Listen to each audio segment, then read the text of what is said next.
Officers were dispatched to a bar in response to reports of a physical disturbance, when a woman was apparently being violent with her partner. The man tries downplaying the situation, indicating that the woman has been aggressive towards him due to her being drunk on the eve of her birthday.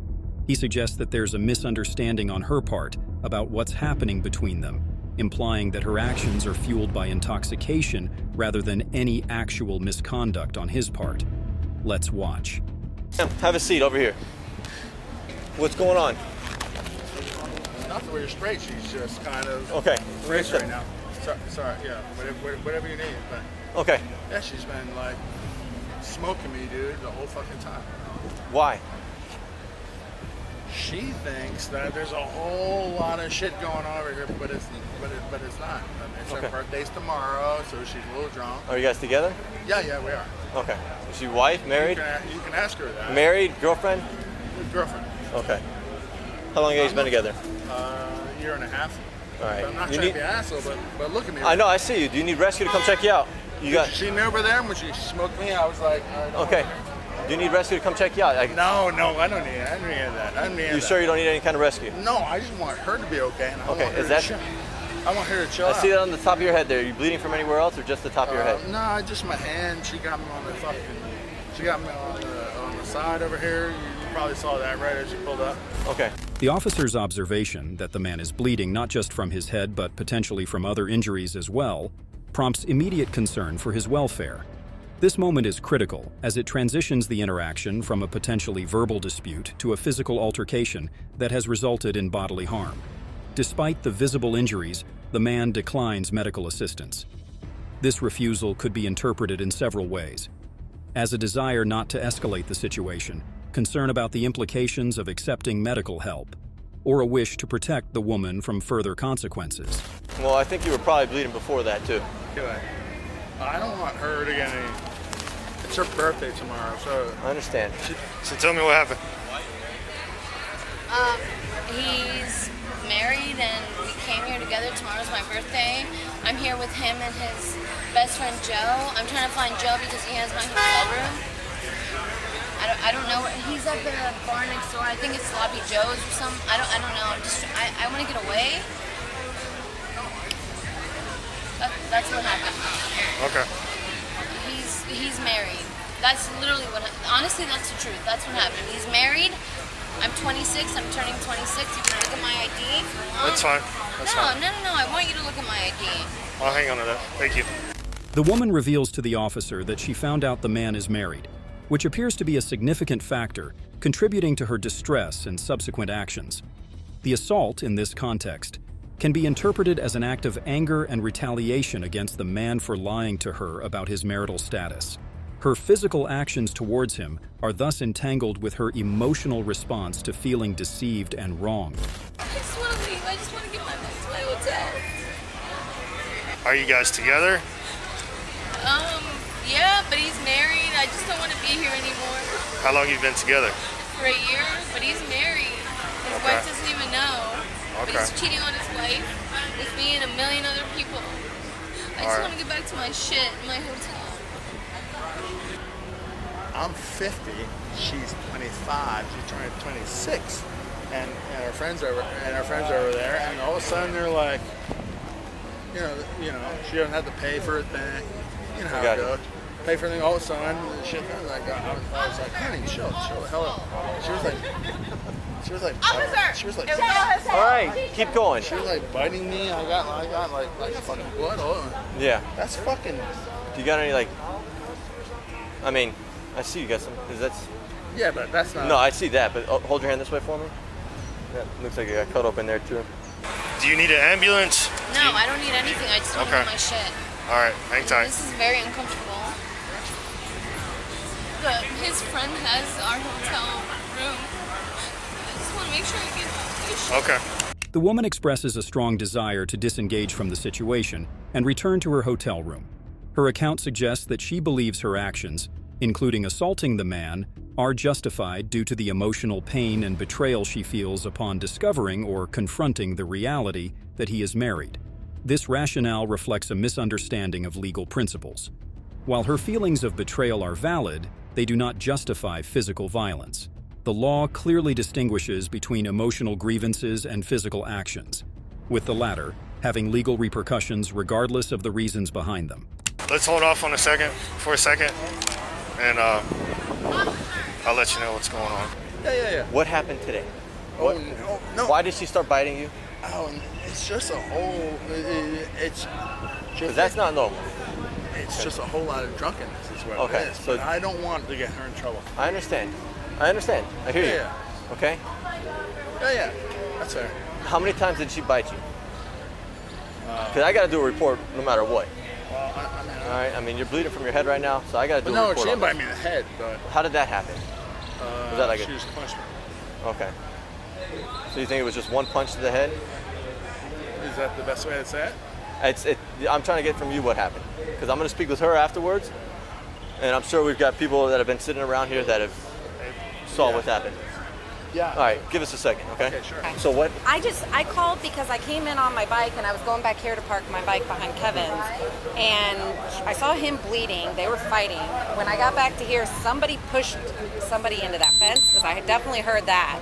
And I stopped and came around the corner. They were like, she's definitely the one who's hitting him.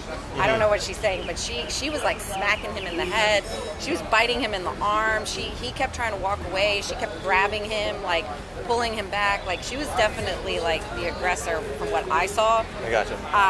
But that's when I called, because he kept trying to walk away and she kept grabbing him, like she would bite him like on the arm, and then she like. Would you mind smack filling him out in a the witness head. statement for me? Yeah. The witness corroborates the physical nature of the dispute, specifically noting that the woman was the aggressor in the situation. This testimony is pivotal as it provides an independent verification of the man's account of being physically attacked, which is essential for law enforcement to understand the dynamics of the incident. The account given by the witness highlights the importance of bystander intervention and the ethical responsibility individuals have when witnessing a crime. By calling the authorities and providing a statement, the witness not only ensures that the incident is appropriately addressed, but also exemplifies civic duty. Yeah, what happened? It's my birthday tomorrow. You can look at my ID. We were coming here, me, Ryan, dude right there, and his friend, for my birthday. And what do you want to tell you, dude? He's married. I don't know what you want to tell you. I just want to know what Shit is happened. not okay. That's all. Shit is not cool. He's literally lying to me. I can show you screenshots on my phone if that's what you want to see. I just want to know what happened here. He lied to me and he pushed me and I pushed him back, and that's what happened. Okay. Her statement attempts to frame the altercation as a simple exchange of pushes, which starkly contrasts with the physical evidence observed on the man, including cuts and bleeding in multiple areas. This discrepancy raises questions about the proportionality of her response and suggests a minimization of her action's impact. The visible injuries suggest a more violent encounter than her account implies, indicating that the altercation was far from a minor exchange. All right. I just want to go back to my hotel room with Joe, which is his friend, and get all the shit, and then I want to leave. Okay. All right. We're going to need you to stay. Hang tight for us just for a minute. All right. Why? What's going on? All right. Sit tight. There's Stay Joe. seated. No, the dude that's coming right there. That's Joe. That's the guy that. His friends. No. Your friends. We are friends with. All three It's of not you. just him. We are Okay. friends with him. I understand. We have a hotel together. I just want to leave, and it's fine. Okay. Well, right now we're conducting an investigation, so I need you to sit I tight. understand that. Okay. I understand, but I'm telling you what's going on. You asked me, and I'm telling you. Okay. I appreciate it. So you told me you're saying that he pushed you first? Yeah, I'm here for my birthday. I don't want to do this. He didn't. Stay seated. No, because look at him. Look how he's acting right now. Okay. Yes. That's fine. I'm watching all three I of want you. to leave. Okay. Have a seat. Okay. I'm I talking don't with like you. this. Miss, have a seat. Okay. Listen, I'm asking you right now to have a seat. I'm having a seat, but why are you Okay. doing this right now? This is embarrassing. Okay. Like I told you, we're conducting an This is investigation. embarrassing. All right. We're trying to figure out what This is happened here. embarrassing. Okay. So how did he get all these marks on him? He pushed me and I pushed him back. That's how he got those marks on him. Okay, so- What about my marks? Did you see my marks? An incident has occurred here. I just want to All right, and we have to investigate what was going on. I literally came with him and his boy, and he's literally sitting there talking to his boy like nothing happened. Like I said, I've already spoken with him. All right, and then now I speak to you. How long have you been dating? Like a year. Okay. But I'm married. When she gets a little alcohol, she's just fucking violent. All right. Ryan, so I'm going to talk with her real quick. Yeah, Can I yeah, get yeah. you just hang tight here? Do not Sure. do not speak with her, okay? No, I know. But she's okay. Okay. She just needs like a couple seconds to relax. I got you, and that's what she's airing out right now, okay? Thank you, sir. Sorry, you got a little bit of blood on your hands. I don't want to. No, After careful consideration and evaluation of the evidence at hand, law enforcement officials decide to arrest the woman. This decision is influenced by several critical factors. The man's evident physical injuries, including cuts and bleeding, provide tangible evidence of the altercation's severity. These injuries suggest that the altercation went beyond a simple exchange and involved a level of violence that resulted in bodily harm, compelling law enforcement to take action. The account provided by a witness further solidifies the case against the woman by corroborating the man's version of events. The woman's own admission that she pushed the man back, regardless of her intent to minimize the situation, confirms her participation in the physical altercation. In legal terms, her acknowledgement of engaging in physical violence, even as a response, requires law enforcement to assess the situation within the framework of assault laws. The decision to arrest her, therefore, is the culmination of a thorough evaluation of all available evidence, testimonies, and legal considerations. It reflects law enforcement's duty to uphold the law, protect individuals from harm, and ensure that violent or potentially violent situations are addressed through the legal system. All right, man, please step down here for us. Yes, Can you take sir. your purse off for me? My what? Your purse off. What about everything I have on me? This is my bike We'll deal with cards. the rest of that here in a second, okay? If you step forward for me, I don't want you to fall off the stairs. Put your hand behind your back. Are you serious? Yes, ma'am. Put your hands And what behind about your my bite marks that I have on me? back. What bite marks? Right here on my arm. All right, relax. I'm sorry, on We'll my look at left, it here in a on my second, right okay? arm. On my right arm. You guys looked at any of that yet? She told me she was uninjured. Nothing happened to her. No, I told them I had shit on my. Hey guys. All right, Ryan, step back. I'll explain it to you here. 83, I got 11015. Female. All right. When am I gonna get out of this? All right, right now, we're going to sit down in the back seat of the car real quick, okay? All right, you're going to come with me? Can we talk? Yeah. You didn't even see my arm. It's not even like that. Okay, do you have anything illegal on your person? Do you have any kind of weapons or anything Absolutely like not. that? I just have my. Okay, I don't even. I'm asking you. No, because, sir, I'm okay, sorry. Do you have any kind of weapons, anything like that? No, Anything that's gonna poke me, absolutely stick not. me? I just came back. I just flew in from DC. Okay. No. All right, so I'm going to have a seat in here for me, okay? Yes, sir. Just watch your head. All right. I'm going to place the seatbelt on you. I've never been. Please don't leave yet. I'm not going anywhere yet, okay? We promise. I just have to have the seatbelt on you, okay? But you promise. I'm not- you're we're not going- leaving? we're not going What about anywhere my yet. phone, my I'm going to purse? grab everything for you, okay? Joe, don't leave. In conclusion, this incident underscores the complex dynamics of personal relationships and the critical role of law enforcement in intervening in situations where emotions and physical actions collide with legal boundaries. Despite the emotionally charged context, the woman was arrested and faced charges of battery, a decision rooted in the visible evidence of injury, corroborating witness testimony, and her own admission of involvement in the altercation. This case highlights the importance of understanding that personal grievances and emotional justifications do not exempt individuals from the consequences of their actions within the framework of the law. On July 15, 2022, officers responded to a 911 call about a domestic disturbance from a neighbor. They advised that a woman was yelling and physically attacking a man. Upon locating a man matching the description provided, the officers attempted to engage with him to assess the situation and gather information. The man exhibited visible scratches on his neck, but was hesitant to provide his identification or details about the incident. The situation became more complex when the female involved became confrontational with the officers, leading to a series of events, including assault on a peace officer, resisting arrest, and domestic battery. How's it going, man? Good. Hey, were you just walking with the girl? Huh? Were you walking with the girl down Page Street or nothing like that? Okay, we got a call. It's a guy possibly getting smacked around by a girl in a pink shirt. So we're just checking there. You're good? Someone down there, but You saw somebody down there? the pink shirt. What's all the scratches on your neck, man? Right here? Yeah, Yeah. yeah. Do you have an ID on you, bro? I don't. You don't? What's your name, man? I don't need to tell you. Yeah. Look, bro. I mean, it doesn't need to be complicated, man. Okay. I didn't break no laws. I didn't. I know, but I have a lawful reason to stop you. No, Okay. for what? Because we got dispatched. You matched the description of the guy that was getting beat up by a girl. Okay. You have injuries on your neck. All right. It don't matter. It does matter. Okay. Good. You don't have an ID on you, man? No, I don't know. You don't? What's your name?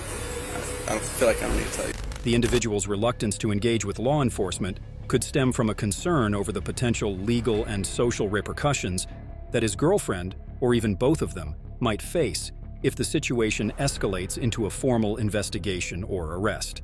This mindset reflects a common dilemma faced by individuals in domestic incidents, where the fear of exacerbating the situation or causing harm to loved ones leads to a reluctance to cooperate with police.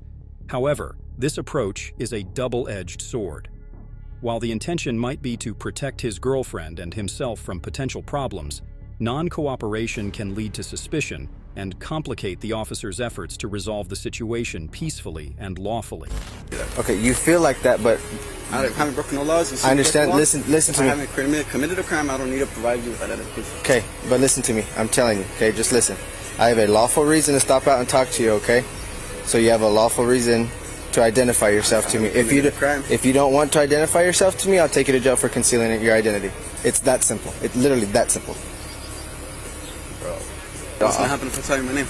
You gonna leave me alone? Could I walk away? We'll go from there, okay?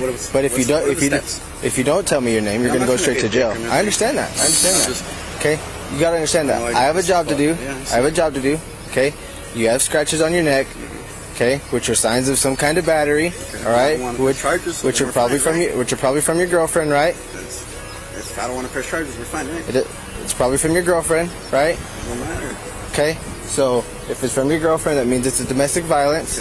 Okay, so which means I have to investigate it, and I'm authorized to take some kind of action on it. Okay, if you don't want to do anything about it, we can let the courts and all that know. Okay, I don't want to do anything about it. I understand that. I'm obligated by state law. I feel like I'm obligated by state law to do something about this. Okay, that's what I'm telling you. All right, I've laid it all out on the line for you, man. I said I didn't commit a crime. I get that. I get that. Okay, but I don't know that for a fact yet. The officer takes the opportunity to educate the individual on the legal basis for the stop and the request for identification. This is pivotal because it addresses a common gap in public understanding of law enforcement procedures and the legal rights and obligations of civilians during such encounters. By clearly articulating the reason for the stop, matching the description of an involved party in a reported incident, the officer aims to reduce confusion and potential resistance born out of misunderstanding. All right? So, are you going to give me your name or not? Okay, I'm going to tell you. Last time, okay? I have a lawful reason to stop you and identify you. Okay? If you don't want to identify yourself, we can just take you straight to jail for concealing your identity. Why, if I committed no It's that- crimes? You guys are dicks, honestly. Nigga, like, No, we're actually I know, investigating. I see what you guys are doing. Like, I Okay. know you guys are doing your job, obviously. but Okay. if I- So why are you I don't keeping wanna me from doing my job? I'm not keeping you from doing your job. You could go talk to the person down there, like I said. You didn't. The You person haven't. You that haven't. committed the You crime. I haven't. didn't commit no You crime. haven't said So anything. why are you trying to me? Because I have the lawful reason to identify you. That's why. I don't want to be a victim. I don't want to press charges. I don't want to be a victim. Leave it at that.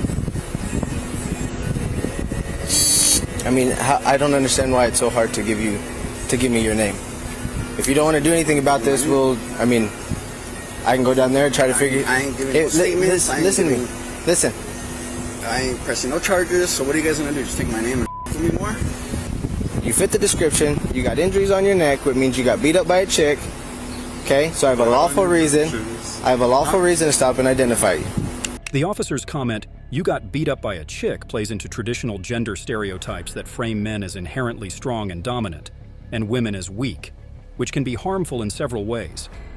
First, it diminishes the seriousness of the victim's experience by implying that being harmed by a woman is less significant or embarrassing. Such attitudes can make male victims hesitant to report abuse for fear of not being taken seriously or being subject to ridicule. Okay, that's where I'm laying it all out here for you, bro. I'm trying not to be a dick. I'm trying not to be a douche. So, okay? I give you my name. After more negotiation, he finally agrees to provide identification, and the female suspect is also located. Yeah, I'll call you back. I love you.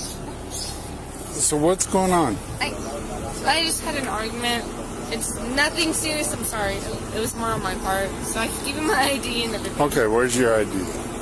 Right here. There you go. It just expired. That's me. That was my old address. I lived with my parents then. I just graduated high school about 3 years ago, so that's where I'm at now. So what's your relationship with this guy? That's my boyfriend for about a year now. Okay. And so what's going on between you two? Just a verbal argument, but like I said, we're both at my mom's shop right now. It was nothing extravagant. The discrepancy between the claim of a verbal altercation and the visible evidence of physical violence is a critical point for law enforcement. Physical injuries serve as tangible evidence that contradicts claims of a solely verbal dispute, suggesting that the situation escalated beyond words. This evidence is crucial for law enforcement to make informed decisions about how to proceed with their investigation and any potential charges. Okay. It's more than a verbal argument because we had people calling in saying that a female was hanging on the shirt of a male. Like that. And there was screaming, so... I mean, you can check me and you can go to the shop and he's bleeding, you're bleeding. I mean, you can talk to all of us though, but no, he didn't do anything like that to me. If anything, it was myself. And my nails. Look at my nails. Okay. It's just, I don't want no problems. This is my man. We had an argument. That's it. Sorry. Okay. Well, But I have a can. problem when I know that because that's people your job, have... but it's also one. Okay. If you ever have another problem. Okay, when someone batters another person in a domestic violence... See that, or did they just hear us arguing? Because I yell. I yelled like a mother. I ain't lying, it's not even him half the time. It's me. Okay. I will completely say that. I'll go to jail right now for that. Okay. That's me. What y'all gonna do about this? Leave him the out of it, though. You're a f***ing bald ass f***ing fat, white ass go! Hey, you! Hey, respectfully, do not touch her like that. I'm telling you, respectfully, do not touch her like that. Stop. Tries to kick me? You!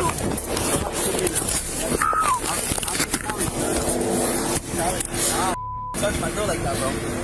The escalation to aggression by the woman upon facing arrest introduces significant risks and challenges to the situation.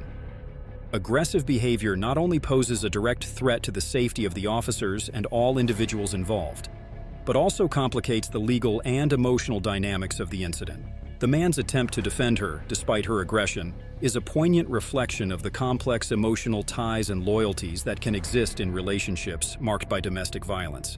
This defense might stem from love, a sense of protection, or even a misunderstanding of the situation's gravity. It's also indicative of the ambivalence that victims or those involved in domestic disputes often feel, torn between their affection for the perpetrator and the reality of the harm being caused. Yeah, she's fucking crazy. She just broke my glasses. Bro, chill the out, for real. Am I getting arrested? No. Listen.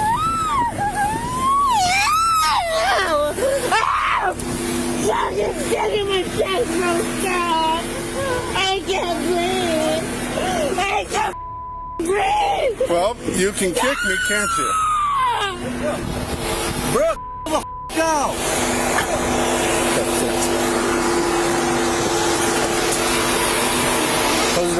Move your foot in there, hurry up. She kicked me in the face. Hey, stop. You're so much of Stop. battle one.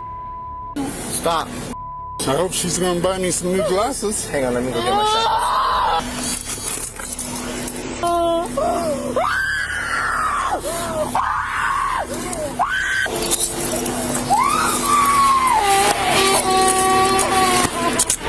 The woman was charged with several serious offenses, including criminal damage to property, assault upon a peace officer, battery upon a peace officer, resisting arrest, and domestic battery. As we move forward, it's essential to advocate for continued education on domestic violence, improved resources for victims, and enhanced training for law enforcement. Creating a society where domestic violence is neither hidden in the shadows nor minimized requires collective effort, awareness, and compassion. Equally, understanding the legal consequences of actions taken during such incidents can serve as a deterrent and a reminder of the importance of addressing conflicts without resorting to violence. On March 19, 2023, in Marshfield, Wisconsin, a distressing incident unfolded starting with a 911 call from a woman urgently requesting police assistance but refusing to provide further details. Background noise included a man shouting, prompting officers to respond swiftly to the location identified through the woman's cell phone ping. The situation escalated upon police arrival, leading to a series of confrontations and misunderstandings, ultimately involving claims of false reporting, resistance, and disorderly conduct.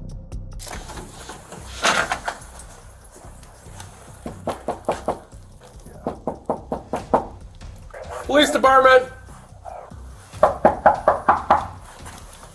Police department, open the door! Police department, open the door! Hello?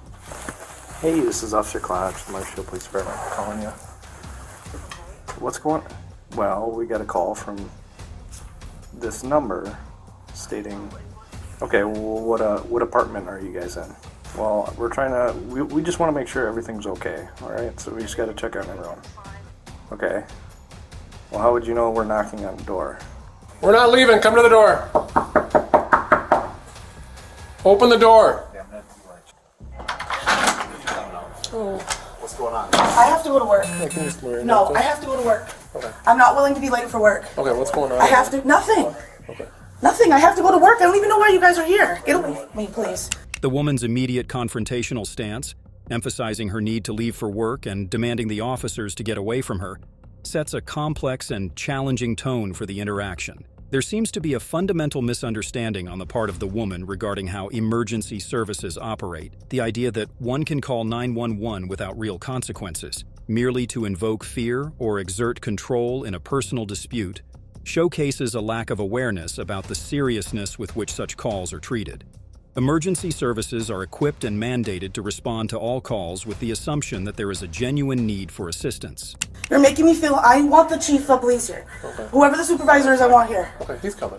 Okay, I have to go to work. I don't have time for this, sir. I have to go to work. So you called it. No, I didn't. I don't know who called you. Okay. I did call you. What's your phone number? Start with that. 603-85. I'm from New Hampshire. Well, I'm from Massachusetts originally. Okay, so who's in the apartment with you? Me? Okay, who else? Me? Is there someone else? I have to get ready, sir. Okay. I have to go to work. We got her. I have to go to work. We got a call. Hello? Hi. Oh. Okay, so that's the number that called 911. I actually have two different numbers on my That's phone. the number that called 911. Oh, you're right, it was. They needed. When the officer calls her phone and she answers, it acts as a reality check for her. This interaction confirms the source of the call, directly linking her to the request for assistance and shifting the dynamics of the encounter. The fact that the woman did not expect the officers to actually show up suggests she underestimated the response to a 911 call. It's crucial for the public to understand that emergency services have advanced methods to locate callers, including cell phone pinging to ensure rapid response to potential threats to someone's safety. This capability is critical in situations where the caller cannot provide their location due to distress, confusion, or danger. Okay, So that's why we're here. I have to go to work, y'all. I have to go to work. I have to go to work. I have to go to work. I'm not talking to you. I'm not speaking to you. I have to go to work. Who else is inside? I have to go to work. You guys are going to cause me to lose my job. Please let me go to work. There's no one inside. Please let me go home. Please. I have to go to work. I have to go to work, sir. What the fuck are you doing? Oh my God, stop. Get the fuck away from me. Stop. Oh my God, stop.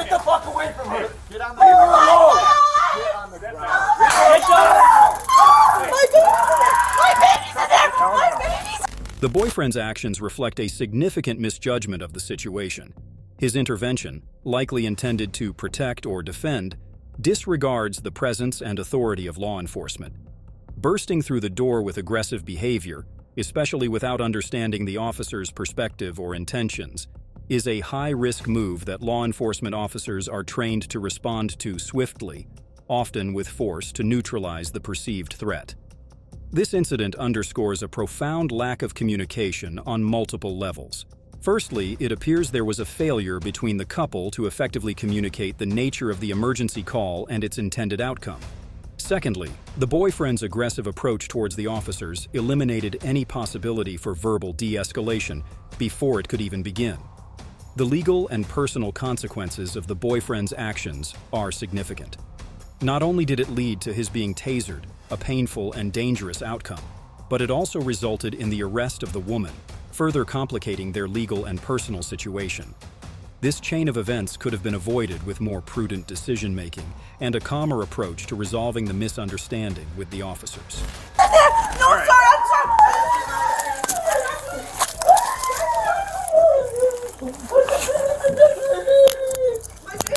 Guys, please. Stop. I'm not doing anything. Guys, baby, please. He's in the bathroom, guys. In the bathroom. Please go get him. No, I can't. I didn't do anything. I thought you guys were hurting my wife. I didn't do anything. Officer! I can't breathe! He just tased my boyfriend for no reason! You need to calm down. Take her outside. You're going outside. No, I can't breathe. No! You're gonna go outside. I can't. I Let's go outside. Oh my God! Central to this episode is the woman's initial call to 911, a decision intended to invoke fear in her boyfriend as a form of control or reprimand. This act, while perhaps born out of frustration or desperation, underscores a profound misjudgment with serious repercussions. Her charges, stemming from creating a false emergency and obstructing law enforcement, highlight the gravity of misusing emergency services. Calling 911 without a genuine emergency is not just irresponsible, it's illegal. It diverts critical resources away from real emergencies, potentially endangering lives elsewhere.